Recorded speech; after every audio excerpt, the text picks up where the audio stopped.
All right, out of classwork week 1. I'm going to go ahead and just focus a little bit on the directions. Sometimes students skip over the directions, and there's some important information here that you're going to need to know for out of classwork. Solve the following problems. See how it's underlined without a calculator. If you are using a calculator, you are not meeting expectations. This should be completed without a calculator. You must show your work. If you do not show your work, you will receive 0 credit.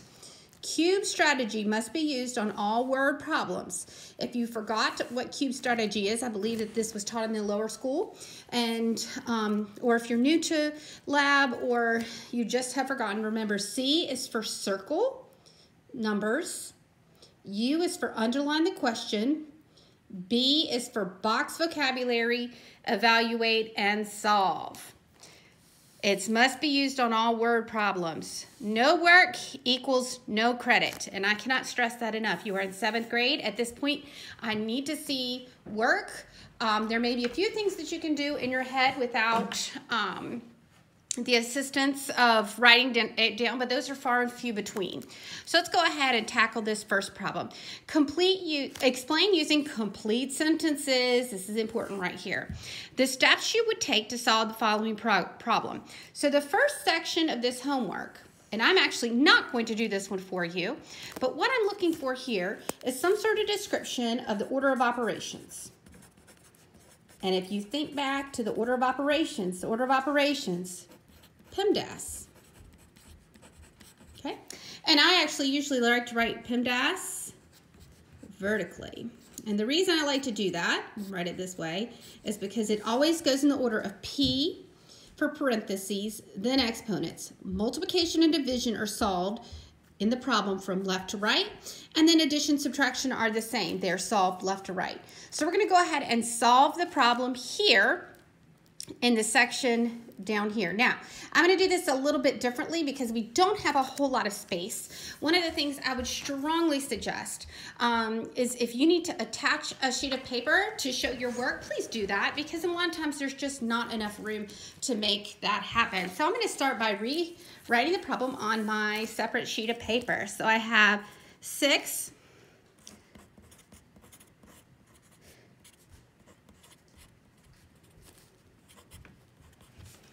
I'm going to move my camera over a little bit.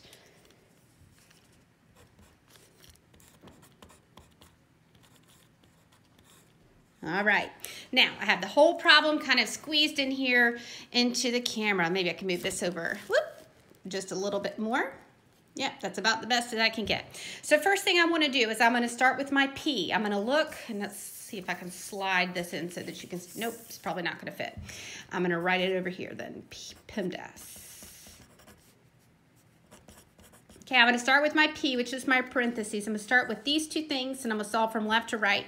Now, the other thing that's very important is as you're solving these, that you drop down the information, because it's very easy to drop stuff off. So I'm going to go ahead and drop down my 6, and I'm going to do what's in the parentheses, which is 10 minus 6.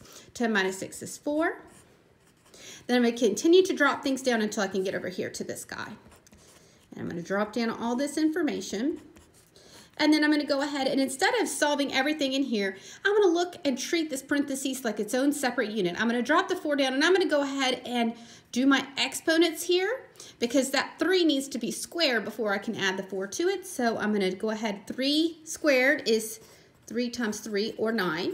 So it's 4 plus 9 squared. Now I still have a parentheses that I need to get rid of. So I'm going to continue. I'm going to take as many lines and as many steps as I need to simplify this. I'm not going to worry about skipping steps, because skipping steps and trying to consolidate steps is a quick way to get yourself in trouble.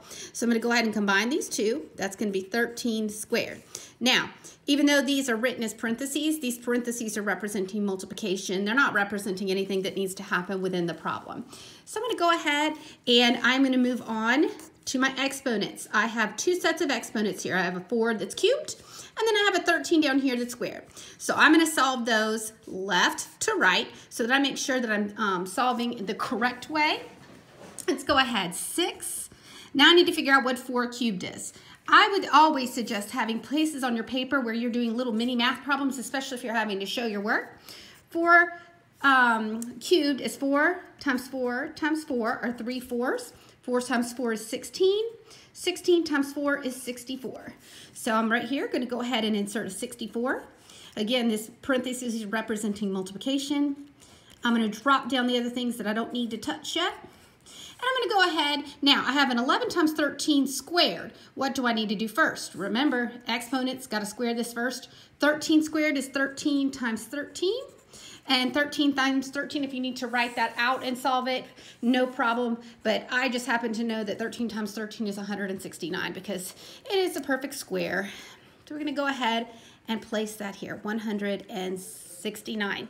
Now, have I gotten rid of all of my exponents? I have. I'm going to mark that out. Now we're going to move multiplication to division, left to right. So first thing I need to do is multiply 6 times 64. Over here, I'm going to do 6 times 64. 4 times 6, 24. 6 times 6 is 36 plus 2, 384. Okay? Now, even Miss Ward, I am not using a calculator. So you are expected to do the same. Okay? Whoop, I just skipped something. Now, what should happen first? I could continue writing it out and do the steps that way, but this time I'm going to go ahead and just knock out all multiplication and division. So let's go ahead and divide 10 by 2. 10 divided by 2 is 5. Plus 11 times 169. Okay, so now I need to tackle this guy here.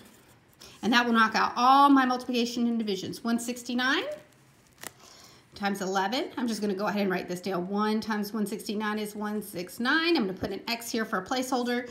You may have been taught to use a 0. Either way is fine. 169 again, 961. Adding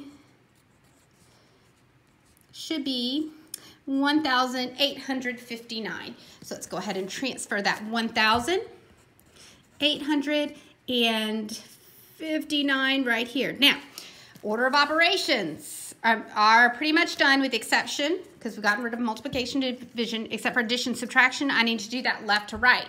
Now, I could use keep, change, change here. So I'm going to do that because we've been practicing with integers, even though you probably could just do 385 minus 5 and know what that value is. I'm just going to go ahead and practice my keep, change, change here. Keep, change, change. Because remember, in 7th grade, we want to start looking at things. It's not just subtraction, but adding a negative integer. So I have 384, keep, change, change, 384 plus a negative 5. Different signs, I subtract. And I'm going to have to borrow 14 minus 5 is 9. 379 is going to be my answer here. So 384 plus a negative 5 is 379 plus 1859. I'm going to go ahead and add those two, 1859, and I'm going to need to move my guy down here, plus 379. 9 plus 9 is 8. Bring up my 1. 1 plus 5 is 6 plus 7 is 13. Bring up my 1. 1 plus 8 is 9, plus 3 is 12. Bring up my 1, and that's going to give me a value of 2,238. Now, I'm going to go ahead and take that 2,238, and we're going to place it right here.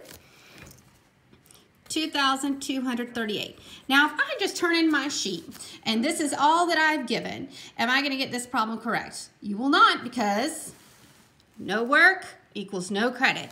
So I need to make sure that if this is the way, I've either attached, and in fact, I would strongly suggest you just attach, but you can even write me on scratch paper, something of those lines, just to let me know that you did not have enough room on this sheet. Absolutely fine. You just attach your work so that I can go and I can check. And plus, it's very helpful for me to have your work because I can correct where you're making that error, and you and I can look at that together and solve some of those misunderstandings. Now, this video is taking a little bit longer than I normally would like, and that's because this is a pretty large problem, so I'm going to keep it moving for time's sake. We're going to go ahead and look at this problem, mean, median, and mode. For some reason, these, and I even remember back when I was a kid and I was in middle school, I would get these three confused because they all begin with the same letter. Okay, first thing I always tell students, make sure when you have a data set, you always put them in numerical order, least to greatest. 1, 2, 4, 9, and 10. Okay, now not everything needs them to be in numerical order, but I like this because if I'm ever looking at range or median, it's very easy for me to solve for this. Okay, so we're going to actually skip mean because it's the one that's takes a little bit more math to solve. We're going to go to median. Median is the middle number. And in this case, I only have one middle number, which is a 4. Okay, so your median is 4. Okay, if there were two numbers directly in the middle, just as a reminder, you would add those two, divide by 2, and that would be your median. Mode. Mode is the number that happens the most. And yes, it is possible to have no mode or multiple modes. So if I had two numbers that repeated the same amount, we call that bimodal, or you can just say there are two modes. So the mode for this, I don't have any numbers that repeat, so I'm going to write none. Do not write 0. I don't write 0 because 0 is an actual number, and it will say that the number 0 is the mode. And in this case, there is no 0 there, so there is no mode. Okay, last one we're going to look up is mean. Remember, the mean is also known as the average. Okay, so for the mean, what I need to do is I need to add my 5 digits, or add up the entire set of data, and then I need to divide by the total number of data points. So I have 1, 2, 3, 4, 5 data points, so I need to add these and divide by 5. 1 plus 2 is 3. I'll move this camera down. 3 plus 4 is 7. 7 plus 9 is 16, plus 10 is 26. Now remember, I need to divide that 26 by the total number of data points, so 26 is going to be divided by 5. So 26 divided by 5. I'm going to make sure that I set that up correctly. 5 can't go into 2, but 5 can go into 26, and it goes in 5 times. 5 times 5 is 25. If I subtract this out, I'm left over with 1. Please, please, please, please do not put remainder 1. That's something that you learn in elementary school, but from this point, I should see as a decimal. Or if you wanted to put it as 5 1/5, you can do that if you are actually wanting to put it as a mixed number. But in this case, I always prefer decimals. Place a decimal, place a decimal. Anytime you have a decimal, you can place zeros after it or to the right of it. Drop it down to make it 10. 5 goes into 10 2 times. My mean is going to be 5.2. So there are my answers. I'm going to go ahead and box them so that my teacher can clearly identify what I was trying to do. Okay.